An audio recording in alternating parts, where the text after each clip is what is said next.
Chief Long Walker. He's the one who led the longest walk in 1978 from Sacramento to California to Washington, D.C., and it took us 6 months to walk across here, so I haven't been here since 1978. So once again, here is Chief Long Walker from the Red Wind Sovereign International Internation.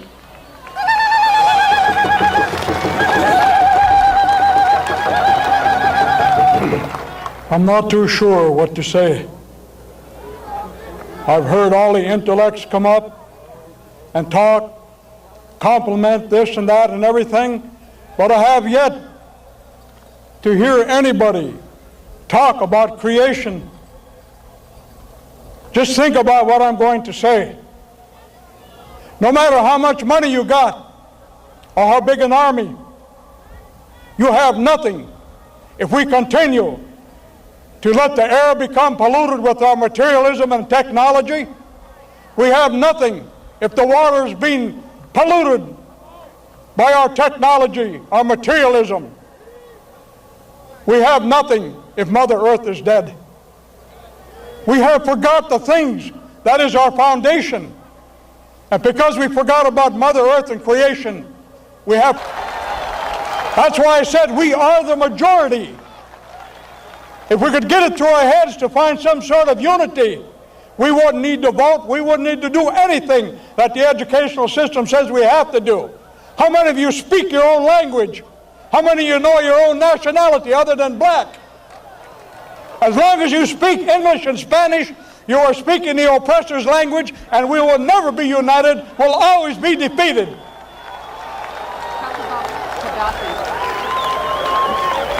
That's why, again, you have to bear with me. I would advise everyone, if you would read the Green Book, written by our brother, beautiful brother, Colonel Muammar Gaddafi from the Jamahiriya. I know today that the world could change. Here's a man who's proven to the world that there is a better way. Free medicine, free education, you could go on and on. He got rid of drugs and alcohol. Our people would die. But again, I say we should read the Green Book, put it in our hearts and our minds. And now they're telling me I have to stop. I have so much. We've given you over 500 years. That's right. And yet when we come here. Wait, hold up, I'm sorry, I came here to deliver a message from 1,700 elders representing 110 native tribes. This is a spiritual message to America. As we stand before the dawn of a new millennium, we pray for America's survival, our survival, because we are part of the same family. We pray that children will honor and respect their elders. That is where the wisdom comes from.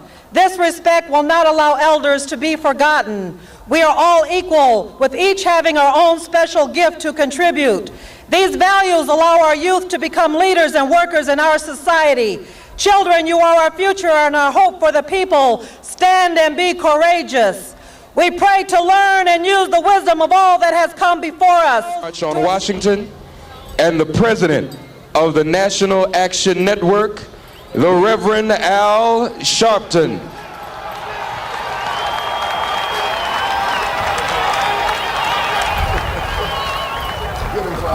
Thank you. Thank you. No justice. No peace. No justice. No peace. No justice. No peace. I stand today first thanking Minister Farrakhan for bringing our families across all economic and racial lines together to come back to Washington 5 years later to finish this trek toward fairness and justice. Reverend Jakes, who struggles against police brutality in Chicago. Bob Law, who struggles all over the country, stands with Kathy and I, because a threat to our families are that we can leave here today and get on the highways and byways of America and be pulled over not because of any wrong, but because of the color of our skin. And no one in power wants to deal with the sin the illegality and wickedness of racial profiling. We cannot just talk about our loving each other and not deal with what harms us as a people. If you love your family, you protect your family. And protecting your family is not allowing unarmed members of our family to be shot at 41 times and people walk away like nothing happened. Protecting our family is not doing as Robert Muhammad and Reverend Jesse Jackson and I stood in the Texas death chamber and watched Chaka Sankofa, formerly known as Gary Graham, executed on the statements of one witness because the governor there wants to keep a record of execution. And we all over this country are threatened with being George ambushed on November 7th. If we love our family, we must deal with the fact that 2 million people are incarcerated today. Many of them political prisoners like Mumia Abu-Jamal. Many of them didn't have the money to defend themselves. Many of them would have been here today, but they had to deal with public defenders and legal aid lawyers. Any nation whose priorities are to lock us up rather than lift us up, the family needs to come together and reorder the priorities of that type of nation. The corporate values. We in National Action Network have embarked on a campaign in New York with the Burger King Corporation, because these corporations come in our community, put our people out of business, don't do business with us, and then talk to us about family values. Isn't it strange that the right wing talks about family values but don't value our families? They love children to be born and then hate the children after they're born. How can you be pro-life during conception and anti-life when it comes to daycare and prenatal care and remedial reading and education programs? So we stand today to talk about the real family values. In New York, the irony is the madness is gone so. Today attacked the First Lady for not breaking up her family as she runs for office. This is how sick we've become. But we urge you today to stand with an agenda. Don't just vote as an exercise. Vote with an agenda. Vote with our self-interest. Vote for those that will not ignore us, that will not pit us one against the other. Vote for those that will stand against racial profiling, against police brutality, against the execution of innocent people. Don't waste your vote on just saying I'm doing a civil duty. You have an obligation to our ancestors to take this sacred vote and say to this nation, we will put people in power that will give power to the people and restore our families to a level of decency. As I take my seat, much has been said about many come from different races today. They should not be surprised, because we've said from the beginning, Ephesians 6, that we wrestle not against flesh and blood. We're not here to fight based on just color. We're here to fight based on kind, wickedness in high places, principalities of darkness, those that would have us be less than them because of their own insecurities that's reflected in white supremacy. But as Ephesians said, when all else is gone, I urge you to go home, put on the whole armor of God, and stand. Stand against drug addiction. Stand against family disintegration. Stand against racial profiling. Stand against police brutality. Stand against a prison industrial complex. Stand. Stand. Get up off your knees. Stand. Get up begging and bowing. Stand. Stand. Stand. Yes, sir. God bless you.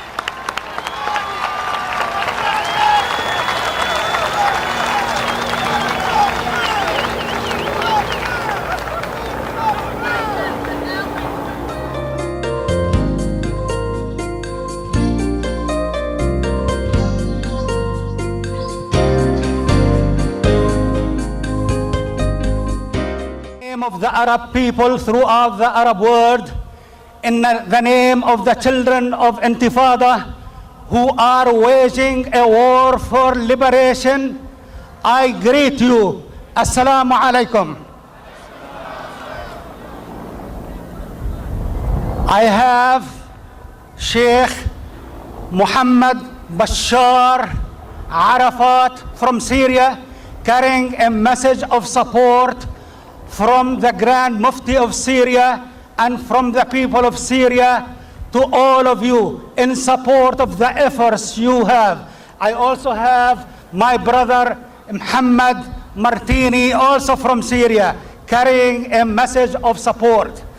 Brothers and sisters, I call upon blacks, Arabs, Muslims, Hispanics, Native Americans, and poor whites here in America to form a new alliance and unite to build a new and gentle America that care not for the benefit of big corporations that finance the Republican and Democratic parties, but cares for the welfare of masses of people at home and around the world.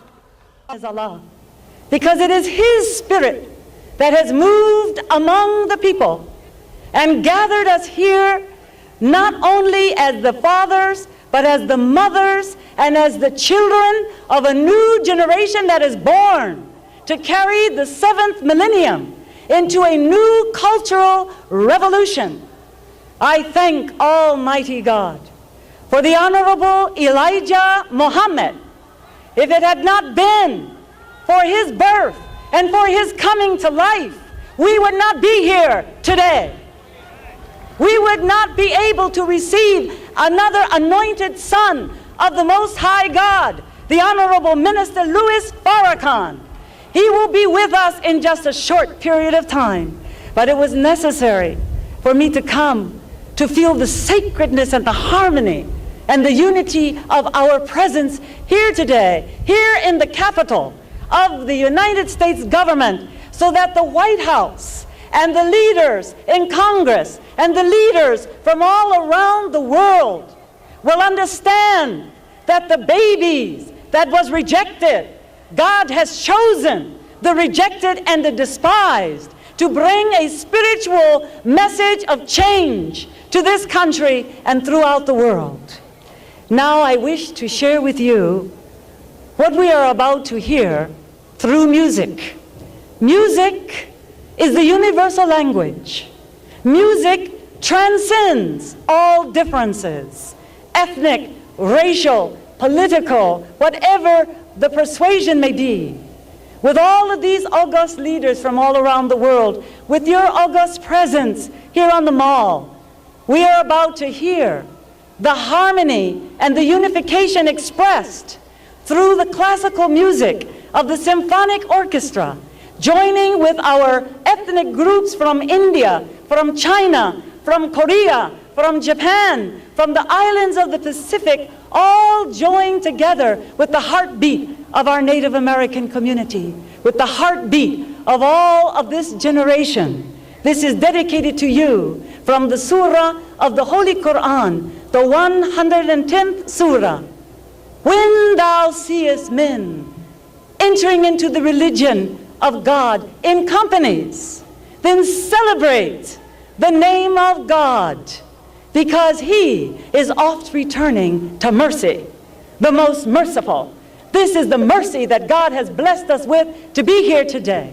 So let us be thankful to God and let us listen to the human family coming together, expression through music.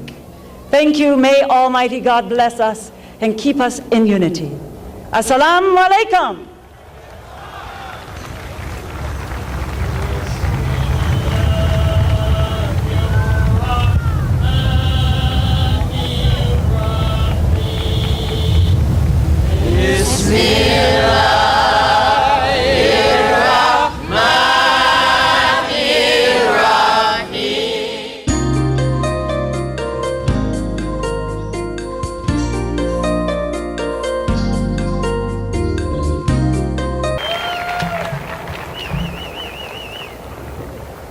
First, I thank God for the wonderful opportunity that all of us would be here today.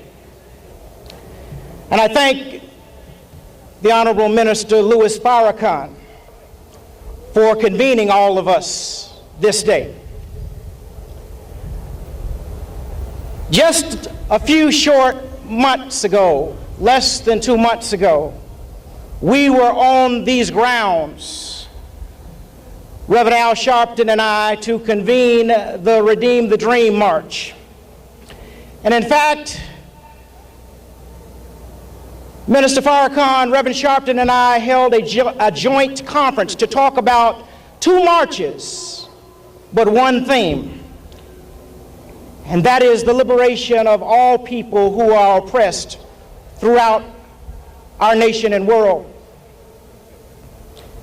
When we were here just a few months ago, we were here to demonstrate against racial profiling, a pernicious practice that signals out African Americans, Latinos, Native Americans for abuses, many times at the hands of authorities, simply because of their race. So today we stand at a crossroads in American history. Over the next few weeks, we must make very critical decisions. Those decisions that we make will influence the next 30 years. For we are at a time when over 70% of our local and federal prisons and the majority of juvenile detention centers house African Americans, Latinos, Native Americans, and poor whites. We are at a time where the prison population has increased for women a staggering 800% over the last decade. We are at a time when nearly 2 million of God's children are incarcerated in a country known around the globe as being a model of democracy. But I stand here today and say, although it sounds dismal, it is our time. It's our time to take our own destiny into our own hands. The progressive people of America, those of you who have, and those of you who are here, and those of you who are at home, must form a new power structure in America, a new power structure that fights injustice, devours racial profiling and racism, stamps out corporate imperialism, and creates a world for our children of which we can all be proud. What is a democracy saying to its young people when its government awards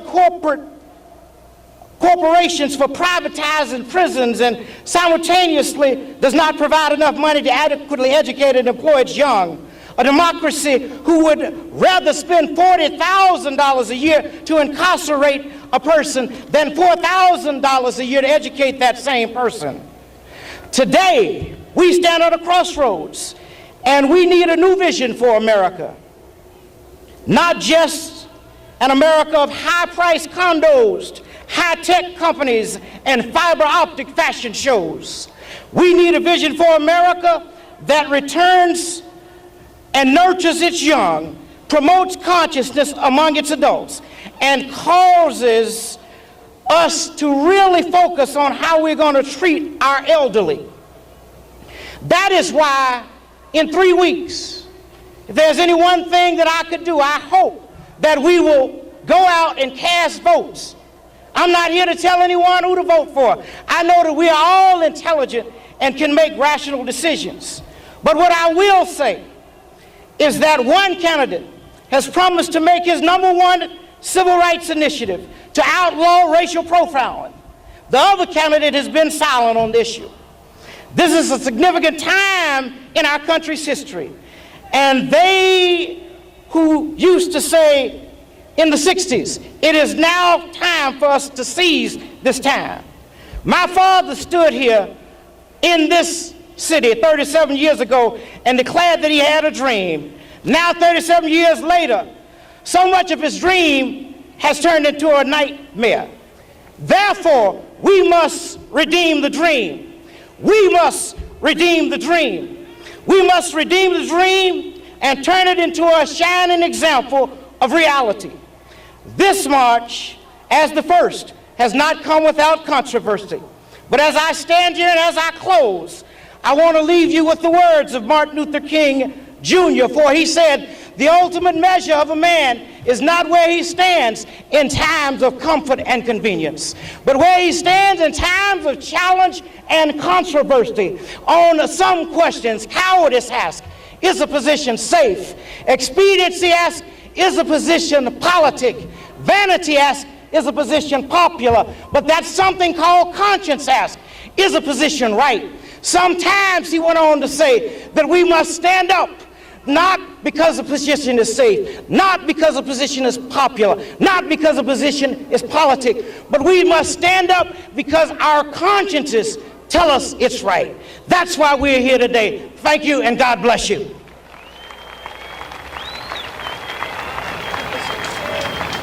In a moment of silence,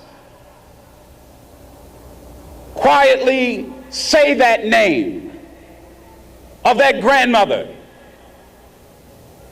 of that loved one, for they are looking down upon us, a village of humanity of all races, all creeds, and all colors. Take a look. These are people who will be going to the polls, and we will vote. Our interest are our grandparents. Our interest are our wives and our husbands, and most important of all, our children. Our interest are those who have been left behind in prison. Never again will this country underestimate Minister Louis Farrakhan, the Nation of Islam, the Baptists, the Catholics, the Arabs, the Spanish, the Jews, and all Gentiles. Family March, for this opportunity to address you here today, and an opportunity to address one of the most important themes in the world today, family. Our history here on the shores of what would later be called North America begins, for most of us, with the destruction of family. In traditional African societies, the very notion of who a person is determined by family ancestry. When an African person spoke of his tribe or clan, he was describing a large group of people descended from a common ancient ancestor. The American experience meant the severing of tribe from tribe, of clan from clan, of father from son, of wife from husband, of mother from child, of a people from their land. And although we all come from various and differing perspectives, faiths, and beliefs, our problems seem to be far more similar than different. When a black man gets pulled over for the unwritten offense of DWB, or driving while black, it doesn't matter if that driver is a cop or a cosmetologist, a Muslim or a Methodist, a Republican or a Rastafarian. It doesn't matter if your name is Johnny Cotton or Jomo Kenyatta. For blacks in this country, the very act of driving is suspect. One needs only to recall the recent case of the black husband and wife who worked as White House aides. Guns were trained on them. They were handcuffed for what was DWB. For those of us who were breastfed on the Bible, like me, I urge you to read and even to study the book of Esther in the Old Testament. For those who are Jewish, this book and the story in it has extra significance, for it is remembered every year for thousands of years by a fast and a feast called Purim, a high holy day. Esther, who became queen of another people, never forgot her own people. And when they were in danger, she made a moving plea to her husband, the king. She told King Ahasuerus, "For how can I endure to see the evil that shall come unto my people? And how can I endure to see the destruction of my kindred?" That's in Esther 8:6. Think of this, a young woman made queen of a vast empire, rich beyond dreams. And what did she ask of the king? "Help my people," she said. "If you love me, and if I find favor in your sight, save my people," she said. There's a lesson for all of us in this biblical story about what is more important than riches and rank, about thinking and doing for one's people. And if you consider that this is the only book in the Bible where the name of God is not mentioned even once, well, it teaches that to care for one's people is a holy thing. It is a righteous thing. It is one's religious duty. I thank you. On the move, long live John Africa. Free the Move 9. From death row, this is Mumia Abu Jamal.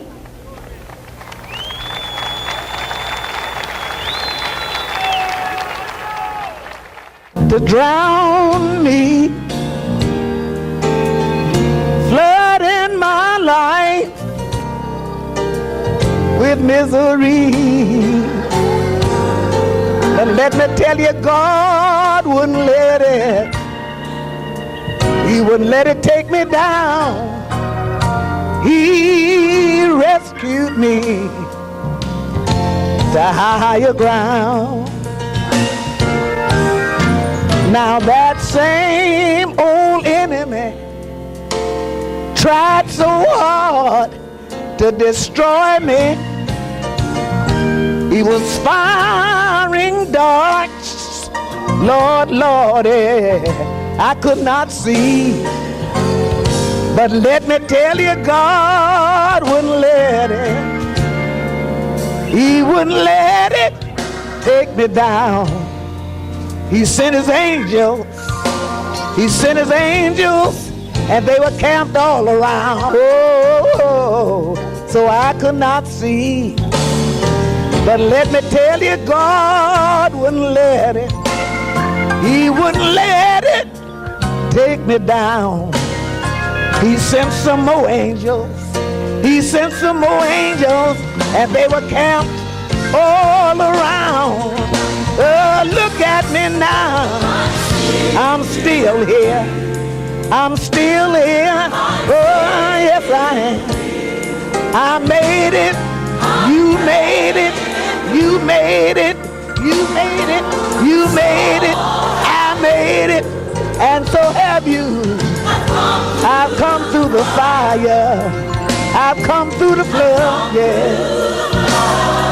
But I'm still here. Oh, yes, I am. I'm still here. Sometime I'm up, sometime down, but I'm still here. Sometime I'm level with the ground, but I'm still here. Sometime I'm right, sometime wrong, but I'm still here. I've been so sick, thought I wasn't gonna get well. He healed my body. Yes, yeah. And I can sure enough tell I'm still here. I'm still here.